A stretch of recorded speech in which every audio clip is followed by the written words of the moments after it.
When we think about new wine, and for those of us who have been a part of the new wine community, a core value of ours is to be engaging culture.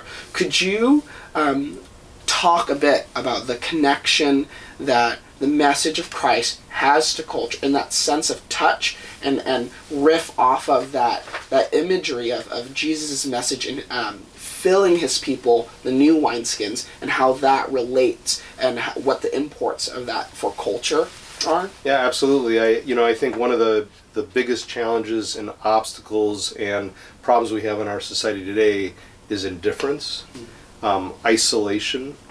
And, that's one thing that you see in the New Testament. The good news is that God is not willing simply to tolerate. God is not seeking to stay isolated. John 1 says, the Word became flesh and made his dwelling in our midst. Eugene Peterson says he moved into the neighborhood. There's a sense in which he's always breaking through these divisions. And so we see with Jesus this sense of touch. I love the movie Crash, and I believe you do as well, where you have Don Cheadle's character at the outset as a detective. They've just had a car accident, and the whole movie's about crashes, right? Of people from different ethnic, cultural backgrounds crashing into one another. And it's placed in L.A., and Don Cheadle says, in L.A., I think we miss that sense of touch so much. We're always hiding behind metal and glass that we crash into one another just to have that sense of touch. And Jesus doesn't crash into us.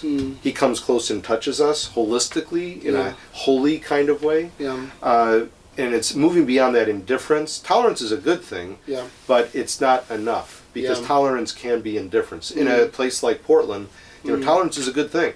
But again, tolerance so often is just a cover for indifference. And Jesus, I'm so thankful that it says in John 3, not for God so tolerated the world that he chose not to send his son, but rather for God so loved the world that he sent his one and only son, and even to a world that hated him, to move beyond that wall, to move beyond that isolation, to really come close and touch us. I think something that in hearing you speak and talk that just came to mind, that